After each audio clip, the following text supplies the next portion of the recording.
Prophecy of Mfumu Kimbangu for Black People 2025.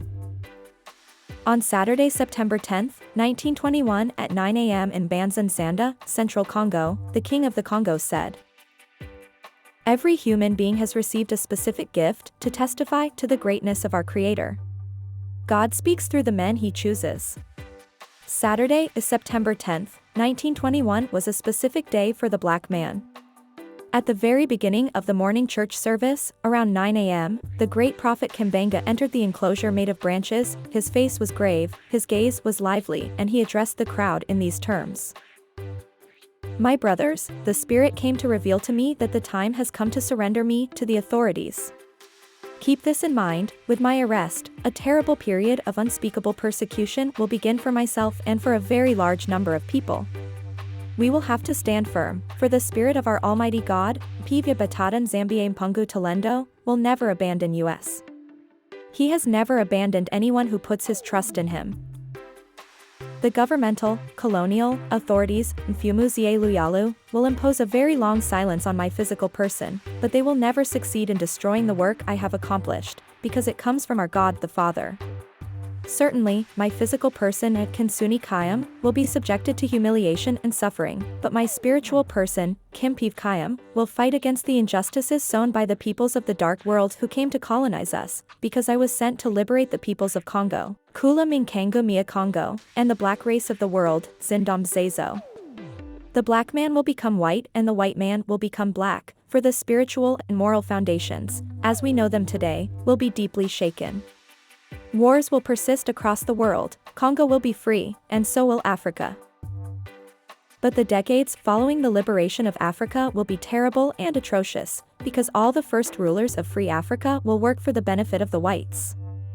A great spiritual and material disorder will set in. The rulers of Africa, Minyati Mia Katiopa, will, on the advice of the whites, lead their respective populations into murderous wars and will kill each other. Misery will set in and many young people will leave Africa in the hope of seeking well-being in the countries of the whites. They will speak all the languages of the whites. Among them, many will be seduced by the material life of the white people. Thus, they will become the prey of the whites, Nkudamindal. There will be a lot of mortality among them and some will never see their parents again. It will take a long time for the black man to acquire his spiritual maturity. This will allow him to acquire his material independence. Then the third step will be accomplished. It is in that step a great divine king, Mani Congo, will be born.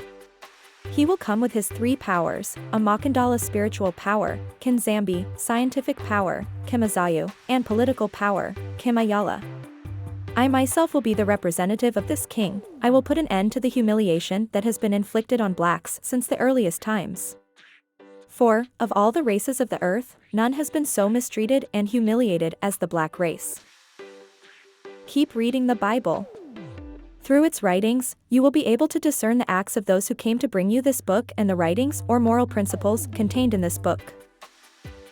A thief must be seized with the object he has stolen. We will have our own sacred book, Makongo, in which hidden things will be written for the black race and the Congo peoples. It will be transcribed using a writing, Mandam, that I myself will come to inspire you. A teaching instructor, Longi, will come before my return to write this book and prepare for the arrival of the king. He will be fought by the generation of his time, but little by little, many people will understand and follow his teaching. For without this teacher, Nlongie Congo, who will prepare the Congo peoples? For the king's arrival will be very murderous and without forgiveness. So, the peoples of Congo must be educated before this event. You don't know yet what a spiritual war is. When the Congo peoples begin to free themselves, any country that dares to attack Congo will be engulfed under the waters. You do not yet know the power of those who are sent by the Almighty Father, Nzambia Mpungu Talendo. What is the point of man attacking God if, on the day of his death, even though he had many material possessions, he does not even have time to straighten his finger? You don't know what your life is made of and why you live, because to exist physically is to appear as almost nothing. Why kill your neighbor and hope to stay alive, and for how long? God is neither time nor space. He is a hole in the hole, Waina wa Kalunga. The Congo generation will lose everything. They will be confused by the perverse teachings and moral principles from the European world, Mavanga Mabizi Mputu. They will no longer know the marital principles of their ancestors, they will ignore their mother tongue. So I urge you not to neglect or despise your mother tongues. You have to teach them to your children and your grandchildren, because there will come a time when the languages of the white people will be forgotten. God the Father gave each human group, Kangwe Bantu, a language that serves as a covenant of communication, Nsinga Wambaila. Prepare yourselves for prayer, so let's pray. Prayer to all of you angels of the heavenly throne, source of our existence. Prayer to you the 7 angels who sit at the court of Almighty God. Prayer where the sun rises and where the sun sets. Prayer to the east and the west. Prayer to you our Creator, Nambamba Loa. Prayer to you our God, Governor of humanity, Painanza.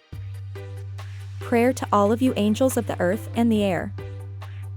Prayer to all of you angels who govern the waters and the fire, Baisai Zie Maza Yi Zie Taya.